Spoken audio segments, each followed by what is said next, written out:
ప్రభునందు ప్రియులారా, మనము జీవము గల దేవుని వాక్యములో నుండి తిమోతికి వ్రాసిన మొదటి పత్రిక మొదటి అధ్యాయం 17వ వచనాన్ని చదువుకుందాం. ದೇವರ ಪರಿಶುದ್ಧ ನಾಮಕ್ಕೆ ಸ್ತೋತ್ರವಾಗಲಿ. ನಾವು ಇಂದು ಮೊದಲನೆಯ ತಿಮೋತಿಯವರಿಗೆ ಬರೆದ ಪತ್ರಿಕೆ 1ನೇ ಅಧ್ಯಾಯ 17ನೇ ವಚನವನ್ನ ಓದಿಕೊಳ್ಳೋಣ. సకల యుగములలో రాజయుండి అక్షయుడును అద్వితీయుడును అగు అద్వితీయ దేవునికి ఘనతయు మహిమయు యుగ యుగములు కలుగును గాక. ఆమేన్. ಸರ್ವಯುಗಗಳ ಅರಸನು, ನಿರ್ಲಯನು, ಅದೃಶ್ಯನೂ ಆಗಿರುವ ಏಕ ದೇವರಿಗೆ ಯುಗ ಯುಗಾಂತರಗಳಲ್ಲಿಯೂ ಮಾನ ಪ್ರಭಾವಗಳಿರಲಿ. ಆಮೆನ್. చదవబడిన ఈ లేఖనం కొరకు ప్రార్థన చేసి వాక్యాన్ని ధ్యానం చేద్దాం. ಓದಲ್ಪಟ್ಟಂತ ಈ ವಾಕ್ಯಕ್ಕೋಸ್ಕರವಾಗಿ ನಾವು ಪ್ರಾರ್ಥನೆ ಮಾಡಿಕೊಂಡು ತದನಂತರ ದೇವರ ವಾಕ್ಯವನ್ನು ಕೇಳೋಣ. కృపా కనికరములు గల మా దేవ, కరుణావాత్సల్యములు కలిగిన మా ప్రభువా, ఆరాధనకు యోగ్యుడా, పూజకు అర్హుడవైన మా ప్రభువా, మీకు స్తోత్రం. ಪರಿಶುದ್ಧನಾದಂತ ತಂದೆಯೇ, ಪೂಜಾರ್ಹನಾದಂತ ಸ್ವಾಮಿಯೇ, ನಿನ್ನ ಪರಿಶುದ್ಧ ನಾಮಕ್ಕೆ ಸ್ತೋತ್ರಗಳನ್ನು ಸಮರ್ಪಿಸಿಕೊಳ್ತೇವೆ. మా ప్రభువా, నీవెంతో గొప్ప దేవుడవు, ప్రభావము గల దేవుడవు, సాటి లేని దేవుడవు, సర్వశక్తి సంపన్నుడవు. నిన్న నేడు నిరంతరం ఏకరీతిగా ఉన్న మా దేవుడవైనందుకు మీకు స్తోత్రం. ಹೌದು ಕರ್ತನೆ, ನೀವು ಮಹಾ ದೊಡ್ಡ ದೇವರು ನೀನು ಆಗಿದ್ದೀಯಾ. ಇದಕ್ಕಾಗಿ ನಾವು ಸ್ತೋತ್ರ ಸಲ್ಲಿಸ್ತೇವೆ. ನೀವೊಬ್ಬರೇ ಪರಮ ಪವಿತ್ರನು ಮತ್ತು ಸರ್ವಶಕ್ತಿ ಸಂಪನ್ನನಾಗಿರುವಂತ ದೇವರಾಗಿರುವುದರಿಂದ ಕರ್ತನೆ, ಈ ಎಲ್ಲಾ ವಿಷಯಗಳಿಗೋಸ್ಕರವಾಗಿ ದೇವರೇ, ಇಂತಹ ಕರ್ತನಾಗಿರುವಂತ ನಿನ್ನನ್ನ ನಾವು ಸ್ತುತಿಸಿ ಕೊಂಡಾಡುತ್ತೇವೆ. చదవబడిన లేఖనాల్లో నుండి మీరు మాతో మాట్లాడి మీ నామమునకు మహిమ, ఘనత, ప్రభావములను ఆరోపించుకొనమని కోరుచు. ನಿನ್ನ ಪರಿಶುದ್ಧವಾದಂತ ಲೇಖನಗಳೊಟ್ಟಿಗೆ ನಮ್ಮೊಟ್ಟಿಗೆ ನೀವು ಮಾತನಾಡಿ ನಿನಗೆ ಬರತಕ್ಕಂತಹ ಘನಮಾನ ಮಹಿಮೆಯನ್ನು ನೀವು ಹೊಂದಿಕೊಳ್ಳಬೇಕೆಂಬುದಾಗಿ ನಾವು ಕೇಳಿಕೊಳ್ಳುತ್ತಾ యేసు క్రీస్తు నామమున వేడుచున్నాము తండ్రి. ಯೇಸು ಕ್ರಿಸ್ತ ಹೆಸರಿನಲ್ಲಿ ಬೇಡಿಕೊಳ್ಳುತ್ತೇವೆ ತಂದೆ. ఆమేన్. ಆಮೆನ್. ప్రభునందు ప్రియులారా, మనం చదువుకున్న ఈ వచన భాగాలలో మన ప్రియ ప్రభు ఆయన ఏమై ఉన్నాడో ఆ వివరం చాలా స్పష్టంగా వ్రాయబడినట్లు చూస్తున్నాం. ಪ್ರಿಯರೇ, ನಾವು ಓದಿಕೊಂಡಂತ ಈ ವಾಕ್ಯ ಭಾಗದಲ್ಲಿ ನಮ್ಮ ಪ್ರಿಯನಾಗಿರುವಂತ ಕರ್ತನು ಏನಾಗಿದ್ದಾರೆ ಅನ್ನುವಂಥದ್ದನ್ನ ನಾವು ಗಮನಿಸತಕ್ಕಂತ ವಿಷಯವಾಗಿದೆ. ಪ್ರಿಯರೇ, ఆయన సకల యుగములలో రాజు, అక్షయుడు, అదృశ్యుడు, అద్వితీయుడు అని 4 సంగతులు ఈ భాగంలో చెప్పబడ్డాయి. ಆತನು ಸರ್ವಯುಗಗಳ ಅರಸನು, ನಿರ್ಲಯನು, ಅದೃಶ್ಯನು, ಸರ್ವಶಕ್ತಿ ಸಂಪನ್ನನು ಎಂಬ 4 ಅಂಶಗಳನ್ನ ಈ ಭಾಗದಲ್ಲಿ ನಾವು ಗಮನಿಸ್ತೇವೆ. ఆయనను గురించి ఇందులో ఒక్క మాట, ఆయన అక్షయుడు అనే మాట మనం చూస్తున్నాం. ಪ್ರಿಯರೇ, ಆತನನ್ನು ಕುರಿತು ಬರೆದಿರುವಂತ ಒಂದು ಮಾತು ನಿರ್ಲಯನು ಎಂಬುದಾಗಿ ನಾವು ನೋಡ್ತೇವೆ. అక్షయుడు అంటే ఎన్నటికీ క్షయము కానివాడు, నిత్యము నిలిచినవాడు, నిత్య నివాసి, అమరుడు, మరణము లేనివాడు, సజీవుడు అనే మాటలు ఆయనకే తగును. ಪ್ರಿಯರೇ, ನಿರ್ಲಯನು ಎಂಬುದಾಗಿ ನಾವು ನೋಡುವಾಗ ಆತನು ಎಂದೆಂದಿಗೂ ಸಹ ಅಳಿಸಿ ಹೋಗದೆ ಇರುವಂತವನು ಮತ್ತು ನಿತ್ಯದಲ್ಲಿ ಸದಾ ಕಾಲವು ಆತನು ಇರುವಾತ ದೇವರಾಗಿ ಮತ್ತು ಸಜೀವವಾಗಿರುವಂತ ದೇವಾದಿ ದೇವನಾಗಿದ್ದಾನೆ. ఆయన అక్షయుడు. మరి మనమెవరం అంటే క్షయమయ్యే వారం. ಆತನಾದರೂ ನಿರ್ಲಯನು, ನಾವು ಲಯವಾಗಿ ಹೋಗತಕ್ಕಂಥವರು. రోమీలకు వ్రాసిన పత్రికలో వ్రాయబడిన మాట మనము గమనిస్తే మన సంగతి ఆ భాగంలో స్పష్టంగా చూస్తాం. ರೋಮಾಪುರದವರಿಗೆ ಬರೆದ ಪತ್ರಿಕೆಯಲ್ಲಿ ನಾವು ಏನು ಆಗಿದ್ದೇವೆ ಅನ್ನುವಂಥದ್ದನ್ನ ಸ್ಪಷ್ಟ ಚಿತ್ರಣವನ್ನು ನಾವು ಅಲ್ಲಿ ಗಮನಿಸಬಹುದು ಪ್ರೇರೆ.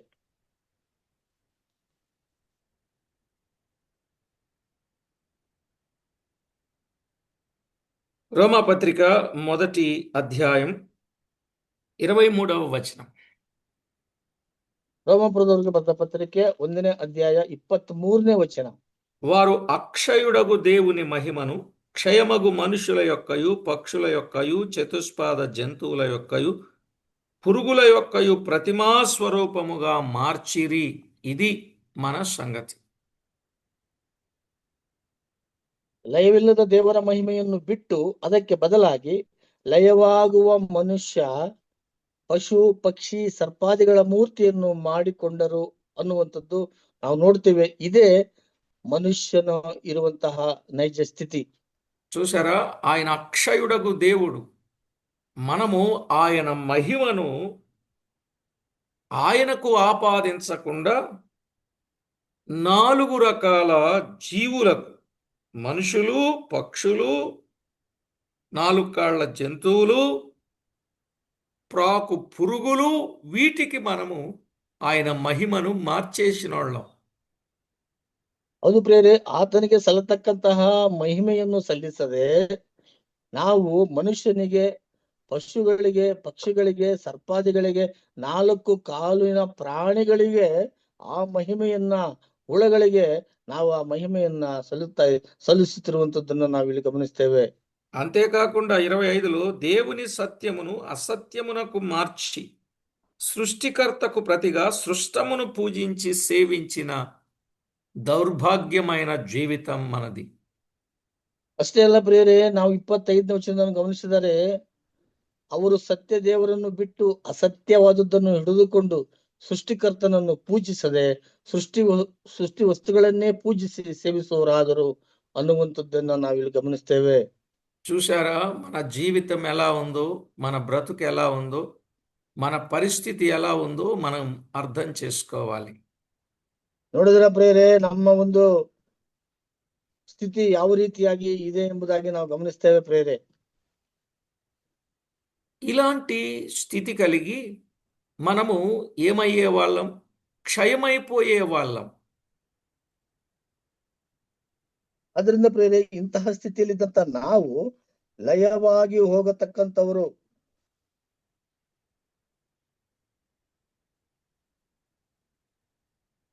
అయితే ఈ క్షయమయ్యే వారిని అక్షయులుగా చేయడానికి దేవాది దేవుడు ఆయన ఏం చేశారో దైవ లేఖనంలో మనము చూడవచ్చు.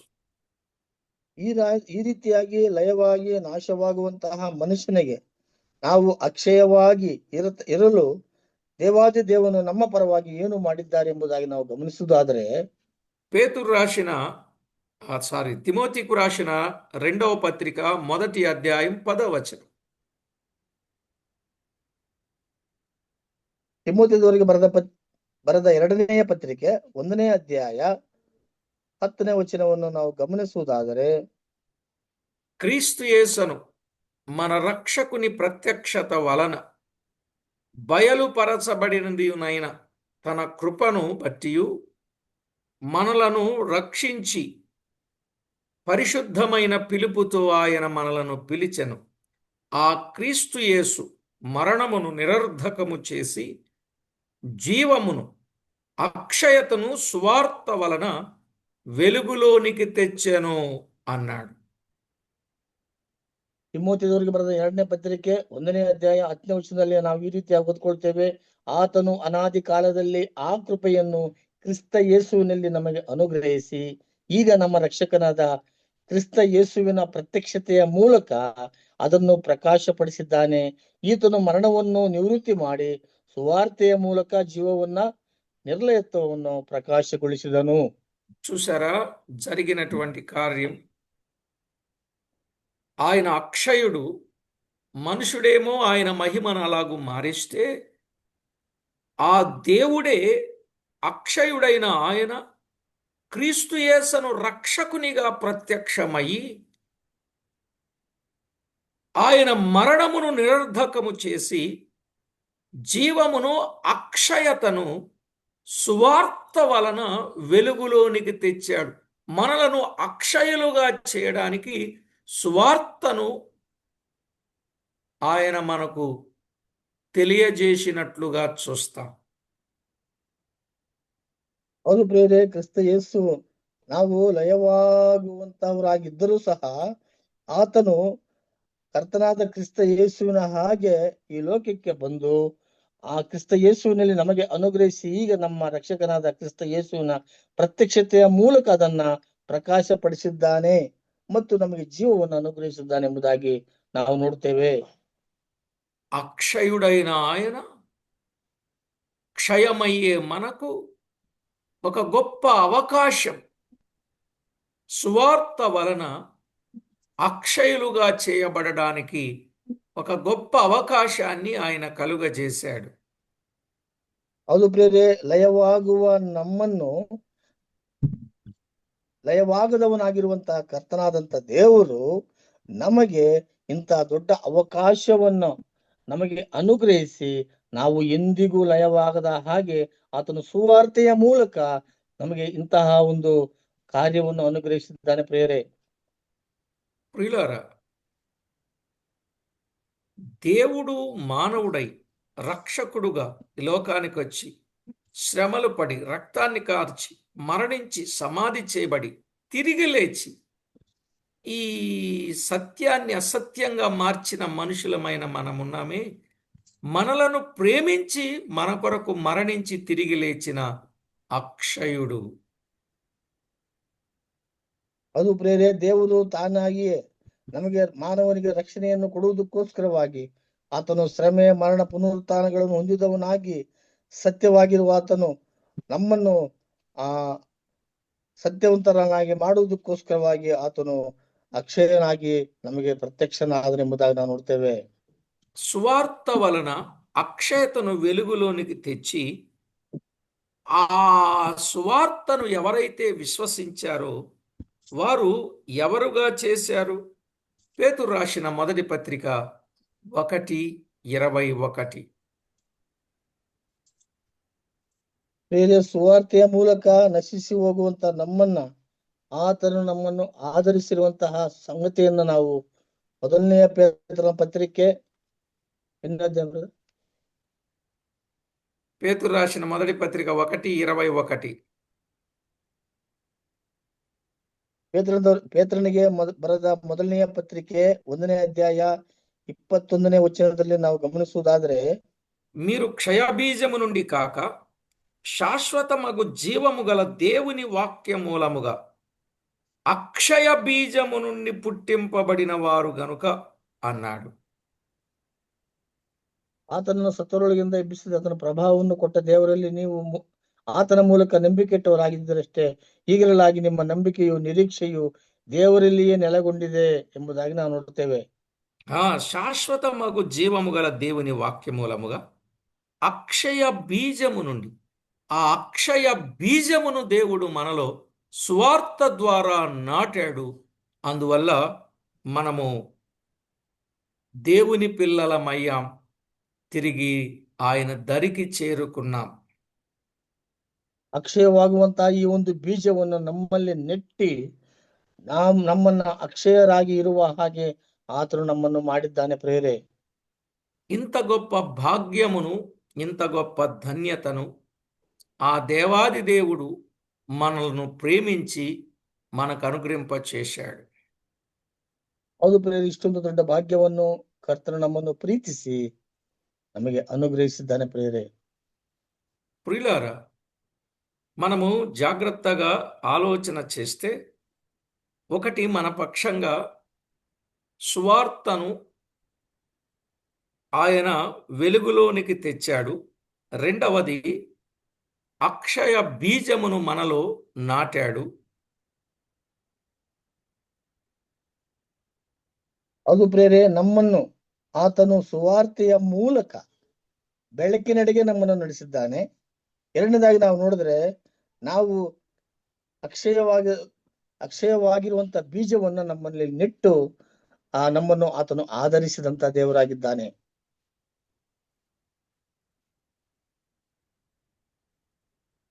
మాత్రమే కాదు, మన ప్రియ ప్రభు మన విషయములో చేసిన మేలు కొరింథీయులకు రాసిన మొదటి పత్రిక 15వ అధ్యాయం 52. ಕೊರಿಂಥದವರಿಗೆ ಬರೆದ ಮೊದಲನೇ ಪತ್ರಿಕೆ 15ನೇ ಅಧ್ಯಾಯ 52ನೇ ವಚನವನ್ನು ನಾವು ಗಮನಿಸುವುದಾದರೆ, బూర మ్రోగును, అప్పుడు మృతులు అక్షయులుగా లేపబడుదురు, మనము మార్పు పొందుదము అన్నాడు.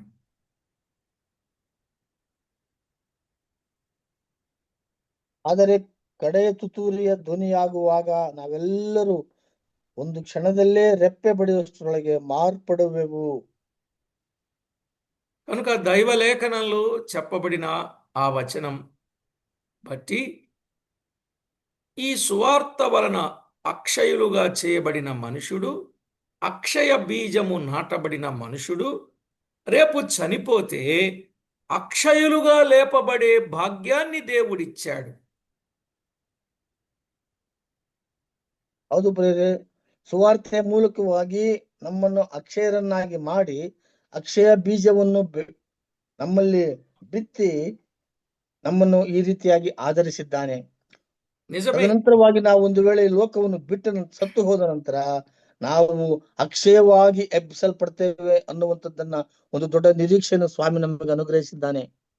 అక్కడ 53లో చెప్పాడు కదా, క్షయమైన ఈ శరీరం అక్షయతను ధరించుకొనవలసి ఉన్నది అనే మాట చూస్తాం. 53 ವಚನದಲ್ಲಿ ನಾವು ಈ ರೀತಿಯಾಗಿ ಓದ್ಕೊಳ್ತೇವೆ, ನಾವು ಮಾರ್ಪಡುವೆವು, ಲಯವಾಗುವ ಈ ದೇಹವು ನಿರ್ಲಯತ್ವವನ್ನು ಧರಿಸಿಕೊಳ್ಳುವುದು. కనుక ఈ శరీరం ఏదో ఒక దినాన అక్షయతను ధరించుకోవాలి, చనిపోయినా అక్షయులుగా లేపబడాలి. ఈ భాగ్యాన్ని దేవుడు మనకు ఇచ్చాడు. ಹೌದು ಪ್ರಿಯರೇ, ಈ ದೇಹವು ಎಂದಾದರೂ ಒಂದು ದಿನ ಅದು ಅಕ್ಷಯವನ್ನು ಧರಿಸಿಕೊಳ್ಳುವುದು ಎಂಬುದಾಗಿ ನಾವು ನೋಡ್ತೇವೆ. ನಾವು ಮತ್ತು ಅಕ್ಷಯರಾಗಿಯೇ ಎಬ್ಬಿಸಲ್ಪಡ್ತೇವೆ ಎಂಬುದಾಗಿ ನಾವು ನೋಡ್ತೇವೆ. అంత మాత్రమే కాదు, ప్రభునందు ప్రియులారా, మన దేవుడు మనలను ప్రేమించి పేతురు రాసిన పత్రికలో మొదటి పత్రిక 3వ అధ్యాయం మొదటి పత్రిక 1వ అధ్యాయం 4వ వచనంలో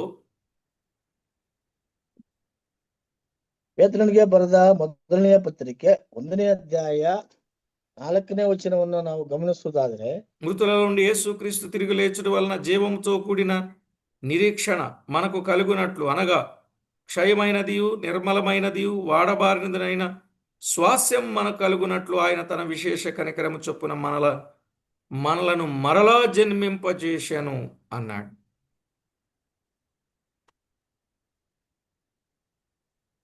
ನಮ್ಮಲ್ಲಿ ಹುಟ್ಟಿಸಿ ನಮ್ಮನ್ನು ಲಯ ಕಲಂಕ ಕ್ಷಯಗಳಿಲ್ಲದ ಬಾಧ್ಯತೆಯನ್ನು ಎದುರು ನೋಡುವವರನ್ನಾಗಿ ಮಾಡಿದನು. ಈ ಬಾಧ್ಯತೆಯು ನಿಮಗೋಸ್ಕರ ಪರಲೋಕದಲ್ಲಿ ಇಟ್ಟಿರುವುದು ಎಂಬುದಾಗಿ ನಾವು ನೋಡ್ತೇವೆ. కాబట్టి దైవలేఖనంలో చెప్పబడినట్లుగా వ్రాయబడిన మాట, మన ప్రభు అక్షయమైనదియునైన స్వాస్యాన్ని ఆయన మనకిచ్చాడు. ಹೌದು ಪ್ರಿಯರೇ, ನಮ್ಮ ಕರ್ತನಾದ ದೇವರು ನಮಗೆ ಎಂದಿಗೂ ಅಳಿಸಿ ಹೋಗದ ಅಕ್ಷಯವಾದಂತಹ ಒಂದು ಭಾಗ್ಯವನ್ನು ಕರ್ತನು ನಮಗೆ ನಮ್ಮೆದುರಿನಲ್ಲಿ ಆತನು ಇಟ್ಟಿರುವಂತ ದೇವರಾಗಿದ್ದಾನೆ. ఇది గొప్ప సత్యమే కదా. ఒకటి, అక్షయతను మనకు అందించాడు సువార్త వలన. 2, అక్షయ బీజాన్ని మనలో నాటాడు. 3వది, అక్షయులుగా లేపుతానన్నాడు. 4వది, రేపు అక్షయమైనదియునైన స్వాస్యమును ఆయన మనకిస్తానని చెప్పాడు. ಹೌದು ಪ್ರಿಯರೇ, ನಮ್ಮನ್ನು ಅಕ್ಷಯರನ್ನಾಗಿ ದೇವರು ಮಾಡಿದ್ದಾನೆ. ಮಾತ್ರವಲ್ಲ, ಕ್ಷಯವಾಗದಂತಹ ಬೀಜವನ್ನ ನಮ್ಮಲ್ಲಿ ಬಿತ್ತಿದ್ದಾನೆ. 3ನೇದಾಗಿ ನಾವು ಸತ್ತು ನಾವು ತಿರುಗಿ ಏಳುವಾಗ ಅಕ್ಷಯರಾಗಿಯೇ ಎಬ್ಬಿಸಲ್ಪಡ್ತೇವೆ. ಮತ್ತು ಕೊನೆಯದಾಗಿ ನಾವು ನೋಡಿದ್ರೆ ನಾವು ಅಕ್ಷಯವಾಗಿಯೇ ದೇವರ ಸನ್ನಿಧಿಯಲ್ಲಿ ಇರ್ತೇವೆ ಎಂಬುದಾಗಿ ನಾವು ನೋಡ್ತೇವೆ. 5వదిగా కొరింథీయులకు రాసిన మొదటి పత్రిక 9వ అధ్యాయం 25వ వచనం. 5ನೇದಾಗಿ ನಾವು ನೋಡುವಾಗ ಕೊರಿಂಥದವರಿಗೆ ಬರೆದ ಮೊದಲನೇ ಪತ್ರಿಕೆ 9ನೇ ಅಧ್ಯಾಯ 25ನೇ ವಚನ. మరియు పందెమందు పోరాడు ప్రతివాడు అన్ని విషయముల యందు మితముగా ఉండును. వారు క్షయమగు కిరీటము పొందుటకును, మనమైతే అక్షయమైన కిరీటము పొందుటకును మితముగా ఉన్నాము. అక్షయమైన కిరీటం దేవుడు మన కొరకు సిద్ధం చేశాడు అన్నాడు. ದೇವರು ನಮಗೆ ಅಕ್ಷಯವಾಗಿರುವಂತಹ ಒಂದು ಕಿರೀಟವನ್ನು ದೇವರು ಸಿದ್ಧ ಮಾಡಿದ್ದಾನೆ ಎಂಬುದಾಗಿ ನಾವು ನೋಡುವಾಗ, ಅದರಲ್ಲಿ ಹೋರಾಡುವರೆಲ್ಲರೂ ಎಲ್ಲಾ ವಿಷಯಗಳಲ್ಲಿ ಮಿತವಾಗಿರುತ್ತಾರೆ. ಅವರು ಬಾಡಿ ಹೋಗುವ ಜಯಮಾಲಿಕೆಯನ್ನು ಹೊಂದುವುದಕ್ಕೆ ಸಾಧನೆ ಮಾಡುತ್ತಾರೆ. ನಾವಾದರೂ ಬಾಡಿ ಹೋಗದ ಜಯಮಾಲಿಕೆಯನ್ನು ಹೊಂದುವುದಕ್ಕೆ ಸಾಧನೆ ಮಾಡುವರಾಗಿದ್ದೇವೆ. కాబట్టి ప్రభునందు ప్రియులారా, దేవుడు రేపు మనకిచ్చే కిరీటం అక్షయమయ్యే కిరీటం. అది పందెమందు పోరాడే ప్రతి వారికి కూడా ఇస్తాడు.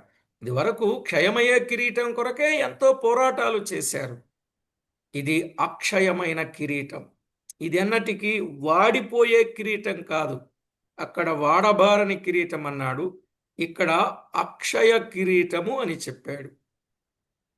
ಹೌದು ಪ್ರಿಯರೇ, ಈ ಕಿರೀಟವನ್ನು ದೇವರು ನಾವು ಅಕ್ಷಯವಾಗಿರುವ ಹಾಗೆ ಆತನು ಎಲ್ಲರಿಗೂ ಆತನು ಕೊಡುವಂತವನು ಎಂಬುದಾಗಿ ನಾವು ನೋಡ್ತೇವೆ. ಇಲ್ಲಿ ನಮಗೆ ಬಾಡಿ ಹೋಗದ ಆ ಒಂದು ಕಿರೀಟವನ್ನ ನಮಗೆ ಕೊಡ್ತಾರೆ ಎಂಬುದಾಗಿ ಹೇಳಿದ್ದಾರೆ. ಅಲ್ಲಿ ನಾವು ಅಕ್ಷಯವಾಗಿರುವಂತಹ కిరీటವನ್ನು ಕೊಡ್ತೀನಿ ಎಂಬುದಾಗಿ ఆ వాక్యದಲ್ಲಿ ಹೇಳಿದ್ದಾರೆ. మాత్రమే కాదు, 6వదిగా రోమాపత్రిక 2వ అధ్యాయం 7వ వచనంలో చెప్పాడు. 6ನೇದಾಗಿ ನಾವು ನೋಡುವಾಗ ಪ್ರೇರೆ ರೋಮಾಪುರದವರಿಗೆ ಬರೆದ ಪತ್ರಿಕೆ 2ನೇ ಅಧ್ಯಾಯ 7ನೇ ವಚನವನ್ನು ನಾವು ಗಮನಿಸುವುದಾದ್ರೆ, సత్క్రియను ఓపికగా చేయుచు మహిమను ఘనతను అక్షయతను వెదకు వారికి నిత్య జీవం. అక్షయతను వెతకివారు అంటే అక్షయతను పొందినవారు అని అర్థం. అక్షయతను వెతకువారు అంటే పొందినవారు. రేపు ఈ అక్షయులకు దేవుడు ఏమిస్తాడు అంటే నిత్య జీవమునిస్తాడు. అక్షయులకు నిత్య జీవం అన్నాడు. ರೋಮಪುರದವರಿಗೆ ಬರೆದ ಪತ್ರಿಕೆ 2ನೇ ಅಧ್ಯಾಯ 7ನೇ ವಚನವನ್ನು ನಾವು ನೋಡುವುದಾದರೆ, ಯಾರು ಪ್ರಭಾವ ಮಾನ ನಿರ್ಲಯತ್ವಗಳನ್ನು ಹೊಂದಬೇಕೆಂದು ಒಳ್ಳೆಯದನ್ನು ಬೇಸರಗೊಳ್ಳದೆ ಮಾಡುತ್ತಾರೋ ಅವರಿಗೆ ನಿತ್ಯ ಜೀವವನ್ನ ಕೊಡುವನು ಎಂಬುದಾಗಿ ನಾವು ನೋಡ್ತೇವೆ. ఈ అక్షయులు ఎప్పుడు కూడా దేవుని దగ్గర డబ్బు దాచుకుంటారు. అందుకే అక్షయమైన ధనం పరలోకములో ఉందన్నాడు. లూకాసు వార్త 12:33.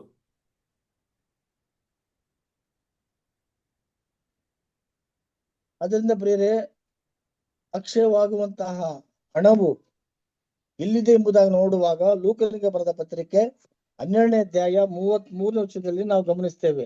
మీ కలిగిన వాటిని అమ్మి ధర్మం చేయుడి, పాతగిలని సంచులను పరలోకమందు అక్షయమైన ధనమును సంపాదించుకొనుడి. అక్కడికి దొంగరాడు చిమ్మెట కొట్టదు.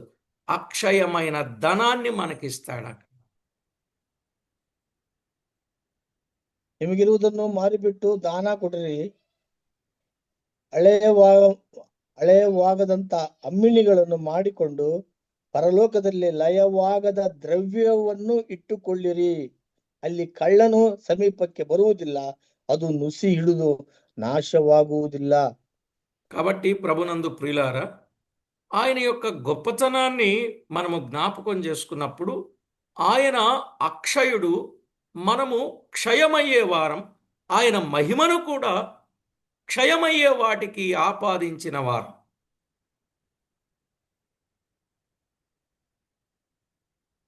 ಆತನು ಪ್ರೇರೆ ನಾವು ದೇವರ ವಾಕ್ಯದಲ್ಲಿ ಗಮನಿಸಿದಾಗ ಆತನು ದೊಡ್ಡಸ್ತಿಕೆಯನ್ನ ಆತನು ಹೊಂದಿದಂತ ದೇವರು ಮಾತ್ರವಲ್ಲ, ಆತನು ಅಕ್ಷಯವಾಗಿರುವಂತ ದೇವರು. ನಮಗೂ ಸಹ ಆತನು ಅಕ್ಷಯತೆಯನ್ನು ಅನುಗ್ರಹಿಸಿ మహిమಗೆ ಸೇರಿಸುವಂತಹ ಕರ್ತನಾಗಿದ್ದಾನೆ. ఇలాంటి పరిస్థితి, ఇలాంటి జీవితం కలిగిన వారం, అలాంటి మనకు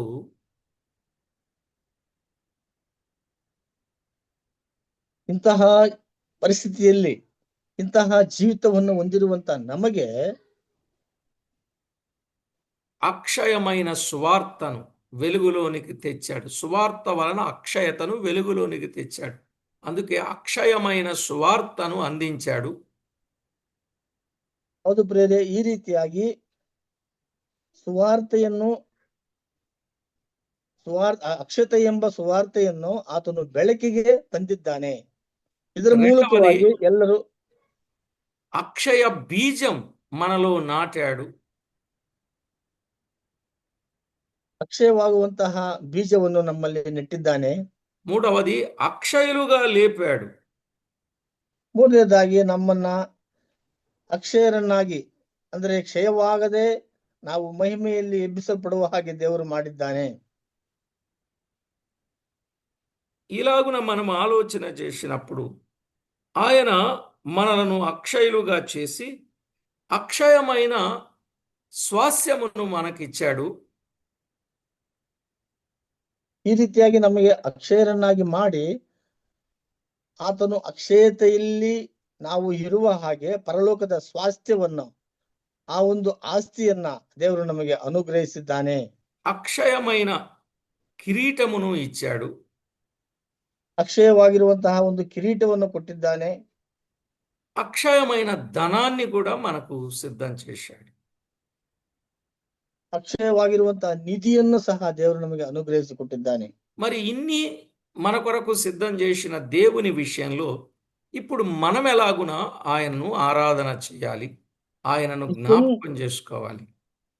ಇಷ್ಟೊಂದು ಆಧಿಕ್ಯತೆಗಳನ್ನ ಅನುಗ್ರಹಿಸಿಕೊಟ್ಟರಂತಹ ನಮ್ಮ ತಂದೆಯಾದ ದೇವರಿಗೆ ನಾವು ಯಾವ ರೀತಿಯಾಗಿ ಆತನನ್ನ ನಾವು ಘನಪಡಿಸಬೇಕು, ಆರಾಧಿಸಬೇಕು ಅನ್ನುವಂಥದ್ದನ್ನು ನಾವು ಗಮನಿಸೋಣ ಪ್ರಿಯರೇ. పేతురు రాసిన మొదటి పత్రిక 3వ అధ్యాయం 4వ వచనంలో చెప్పాడు. ಪೇತ್ರನಿಗೆ ಬರೆದ ಮೊದಲನೆಯ ಪತ್ರಿಕೆ 3ನೇ ಅಧ್ಯಾಯ 4ನೇ ವಚನದಲ್ಲಿ ಒಂದು ಮಾತನ್ನು ಹೇಳಿದ್ದನ್ನು ನಾವು ಗಮನಿಸ್ತೇವೆ. సాధువైనట్టు మృదువైనట్టునైన గుణమను అక్షయ అలంకారము గల మీ హృదయపు అంతరంగ స్వభావం మీకు అలంకారముగా ఉండవలెను, అది దేవుని దృష్టికి మిగుల విలువ కలిగినది.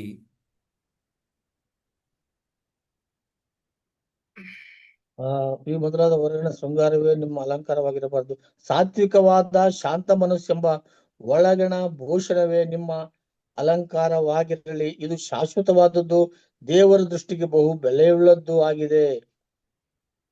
మనం ఏం చేయాలో తేటగా చెప్పాడు. సాధువైనట్టిది మృదువైనట్టి గుణమును కలిగి అక్షయ అలంకారము గల మీ హృదయపు అంతరంగ స్వభావం మీకు అలంకారముగా ఉండాలి అన్నాడు. ಸಾತ್ವಿಕವಾದ ಶಾಂತ ಮನಸ್ಸು ಎಂಬ ಒಳಗಣ ಭೂಷಣವೇ ನಿಮಗೆ ಅಲಂಕಾರವಾಗಿರಬೇಕು ಅನ್ನುವಂಥದ್ದನ್ನ ನಾವಿಲ್ಲಿ ಗಮನಿಸ್ತೇವೆ ಪ್ರಿಯರೇ. ఇక్కడ అది దేవుని దృష్టికి విలువ కలిగింది. అంటే అక్షయ అలంకారములను ధరించుకొని దేవుణ్ణి మనము ఆరాధన చేయాలి. ಹೌದು ಪ್ರಿಯರೇ, ಇದು ದೇವರ ದೃಷ್ಟಿಕೋನದಲ್ಲಿ ಅದು ಬೆಲೆ ಉಳ್ಳದ್ದು ಎಂಬುದಾಗಿ ನೋಡ್ತೇವೆ. ಆದ್ರಿಂದ ಅಕ್ಷಯವಾಗಿರುವಂತ ಅಲಂಕಾರಗಳನ್ನ ನಾವು ಧರಿಸಿಕೊಂಡು ದೇವರನ್ನು ಆರಾಧನೆ ಮಾಡುವರಾಗಿರಬೇಕು. అది సాధువైనది, అది మృదువైనది. ಅದು ಸಾತ್ವಿಕವಾದದ್ದು ಮತ್ತು ಶಾಂತ ಮನಸ್ಸು ಉಳ್ಳದ್ದು. అది సాధువైనది, అది మృదువైనది. ಅದು ಸಾತ್ವಿಕವಾದದ್ದು ಮತ್ತು ಮೃದುವಾದದ್ದು ಎಂಬುದಾಗಿ ನಾವು ನೋಡ್ತೇವೆ. ప్రియులారా, చాలా స్పష్టంగా దైవ లేఖనాలలో వ్రాయబడిన మాట. కనుక అంతరంగ స్వభావం ఎలా ఉండాలి అనంటే అక్షయమైన స్వభావము కలిగినదిగా, లోపము లేనిదిగా ఉండి అది దేవుని దృష్టికి మిగుల విలువ కలిగినదిగా ఉంటే అలాంటి ఆరాధనను ఆయన అంగీకరిస్తాడు. ಅದು ಪ್ರೇರೆ ಆಂತರಿಕವಾಗಿರುವಂತಹ ನಮ್ಮ ಸ್ವಭಾವದಲ್ಲಿ ಯಾವ ಲೋಪದೋಷಗಳಿಲ್ಲದೆ ಇರುವುದಾದರೆ ದೇವರ ದೃಷ್ಟಿಯಲ್ಲಿ ಅದು ಬಹು ಬೆಲೆಯುಳ್ಳದ್ದು ಎಂಬುದಾಗಿ ನಾವು ಗಮನಿಸ್ತೇವೆ. కనుక ఈ విషయాన్ని జాగ్రత్తగా మనము ఆలోచన చేసి దేవునికి ఎంతో మహిమకరంగా జీవించవలసిన వారమై ఉన్నాం. ಅದರಿಂದ ಪ್ರೇರೆ ಈ ವಿಷಯವನ್ನು ನಾವು ಆಲೋಚಿಸಿ ದೇವರಿಗೆ ಮಹಿಮಕರವಾಗಿ ನಾವು ಇರತಕ್ಕಂಥವರಾಗಿರಬೇಕು. కనుక ప్రభునందు ప్రియులారా, పరిశుద్ధ గ్రంథమైన బైబిల్లో అక్షయ అలంకారం క్షయమయ్యే అలంకారాలతో కాదు మనం అలంకరించుకునేది. అక్షయమైన అలంకారం అంటే అది సాధువుగా, అది మృదువుగా, అది దీర్ఘశాంతముగా ఇలాగుంటాయి. ఆ వాటిని మనము అలంకరించుకొని దేవునికి మహిమ తేవలనని ప్రభుపక్షంగా ప్రేమతో మనవి చేస్తున్నాం. ಪ್ರಿಯರೇ, ನಾವು ಕ್ಷಯವಾಗುವಂತಹ ವಸ್ತುಗಳಿಂದ ಅಲಂಕರಿಸಿಕೊಳ್ಳುವುದಲ್ಲ, ಅಕ್ಷಯವಾಗಿರುವಂತಹ ಅಲಂಕಾರಗಳಿಂದ ನಮ್ಮನ್ನು ನಾವು ಶೃಂಗರಿಸಿಕೊಳ್ಳಬೇಕು. ಮಾತ್ರವಲ್ಲ, ಮತ್ತು ಇದು ಯಾವ ರೀತಿಯಾಗಿರುತ್ತೆ ಎಂಬುದಾಗಿ ನೋಡುವಾಗ ಸಾತ್ವಿಕವಾದಂತಹ ದೀನ ಮನಸ್ಸು ಮತ್ತು ತಗ್ಗಿದ ಮನಸ್ಸುಳ್ಳಂತಹ ಮನಸ್ಸನ್ನು ಇಟ್ಟುಕೊಂಡು ಯಾವ ಲೋಪದೋಷಗಳು ಇಲ್ಲದ ಹಾಗೆ ನಾವು ಇಟ್ಟುಕೊಂಡು ದೇವರನ್ನ ನಾವು ಆರಾಧಿಸಿ ಮಹಿಮೆ ಪಡಿಸಬೇಕಾಗಿದೆ. కనుక ప్రతి ఒక్కరూ ఈ విషయాన్ని ఆలోచన చేసి అక్షయులుగా రేపు మనం ప్రభువుతో యుగయుగాలు ఆనందించే గొప్ప భాగ్యం, అక్షయమైన స్వాస్యం, అక్షయమైన కిరీటం ఇవన్నీ ఇచ్చిన ఆ అక్షయుని ఆత్మతో సత్యముతో ఆరాధిద్దాం, ప్రార్థన చేసుకుందాం. ಅದು ಪ್ರಿಯರೇ, ಇಷ್ಟೊಂದು ಆಧಿಕ್ಯತೆಗಳನ್ನು ಅನುಗ್ರಹಿಸಿಕೊಟ್ಟಿರುವಂತಹ ನಮ್ಮ ಕರ್ತನಾದ ದೇವರಿಗೆ ನಾವು ವಿಧೇಯರಾಗಿ ನಮಗೆ ಆತನನ್ನು ನಡೆದುಕೊಳ್ಳಬೇಕು. ಮತ್ತು ದೇವರು ನಮಗೆ ಅಕ್ಷಯವಾಗಿರುವಂತಹ ಕಿರೀಟವನ್ನ, ಇಂತಹ ಭಾಗ್ಯವನ್ನು ಅನುಗ್ರಹಿಸಿದಂತ ದೇವರಿಗೆ ನಾವು ವಿಧೇಯರಾಗಿ ದೇವರನ್ನ ಆರಾಧಿಸಿ ಆತನನ್ನು ಮಹಿಮೆಪಡಿಸೋಣ. మనం అక్కడికి వెళ్ళేంత వరకు ఒక ఆజ్ఞనిచ్చాడు, నన్ను జ్ఞాపకం చేసుకోండి అని. అది దేనికి ఇచ్చాడు? యోహాను సువార్త 6:27లో అది అక్షయమైన ఆహారం, అది పరలోకము నుండి వచ్చిన ఆహారం, అది జీవాహారం, ఎల్లప్పుడూ జీవించడానికి తగిన ఆహారం. ఆ అక్షయమైన ఆహారము కొరకే కష్టపడుడి అని చెప్పాడు. ಅದು ಪ್ರಿಯರೇ, ನಮ್ಮ ಕರ್ತನಾದ ಯೇಸು ಸ್ವಾಮಿಯವರು ಅವರು ಈ ಭೂಲೋಕದಲ್ಲಿದ್ದಾಗ ಆತನು ತನ್ನ ಒಂದು ರೊಟ್ಟಿಯನ್ನು ತೋರಿಸುತ್ತಾ ಹೇಳಿದ ಹಾಗೆ ಮಾತು, ನನ್ನನ್ನು ಜ್ಞಾಪಕ ಮಾಡಿಕೊಳ್ಳುವುದಕ್ಕೋಸ್ಕರ ಇದು ಮಾಡ್ರಿ ಎಂಬುದಾಗಿ ಇಲ್ಲಿ ಯೋಹಾನ ಬರೆದ ಸುವಾರ್ತೆ 6ನೇ ಅಧ್ಯಾಯ 27ನೇ ವಚನದಲ್ಲಿ ಈ ಒಂದು ರೊಟ್ಟಿಯು ಅಥವಾ ಈ ಆಹಾರವು ಅಕ್ಷಯವಾಗಿರುವಂತಹ ಆಹಾರವಾಗಿದ್ದೇನೆ ನಾನೇ ಎಂಬುದಾಗಿ ಆತನು ತನ್ನನ್ನು ತಾನು ಪ್ರಕಟಪಡಿಸಿಕೊಂಡಿದ್ದನ್ನು ನಾವು ಗಮನಿಸ್ತೇವೆ ಪ್ರಿಯರೇ. కనుక ప్రతి ఒక్కరూ ఈ విషయాన్ని గమనించి ఆ ప్రియ ప్రభువును ఆరాధించడానికి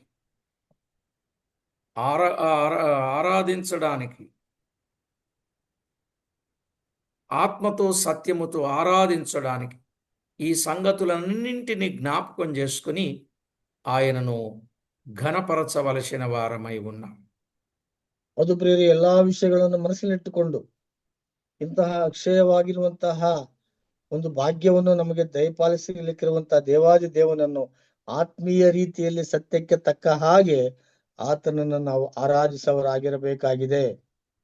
ఆ విధంగా మనల్ని సిద్ధపరుచుకుందాం, ప్రార్థన చేసుకుందాం. ಆ ರೀತಿಯಾಗಿ ನಮ್ಮನ್ನು ನಾವು ಸಿದ್ಧಪಡಿಸಿಕೊಳ್ಳೋಣ ಪ್ರಿಯರೇ. కృపా కనికరములు కలిగిన మా దేవ, అక్షయుడా, అద్వితీయుడా, అదృశ్యుడా, సకల యుగములలో రాజా, మీకు స్తోత్రము చెల్లిస్తున్నాం.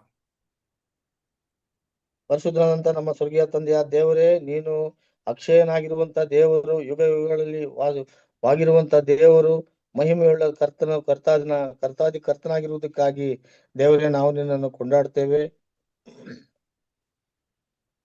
మా ప్రియ ప్రభువ, మమ్మను జ్ఞాపకం చేసుకొని మా పట్ల మీరు కృప చూపి చేసిన ప్రతి మేలును బట్టి మిమ్మల్ని ఎంతో స్తుతిస్తున్నాం. ಕರ್ತನೇ, ನಮ್ಮನ್ನು ನೀವು ಜ್ಞಾಪಕ ಮಾಡಿಕೊಂಡು ನಮ್ಮ ಬಗ್ಗೆ ಅಥವಾ ನಮ್ಮ ಮೇಲೆ ಕರ್ತನೆ ನೀವು ವಿಶೇಷವಾದಂತಹ ಕರ್ತನೆ ಗಮನವನ್ನು ಹರಿಸಿ ನಮ್ಮನ್ನು ರಕ್ಷಿಸಿ ನಡೆಸುತ್ತಾ ಇರುವುದಕ್ಕಾಗಿ ನಾವು ನಿನ್ನನ್ನು ಕೊಂಡಾಡುತ್ತಾ ప్రతి విషయంలో మమ్మను మీరు జ్ఞాపకం చేసుకుని మా పక్షంగా మీరు చూపిన ప్రతి మేలును బట్టి మిమ్మల్ని ఎంతో స్తుతిస్తున్నాం.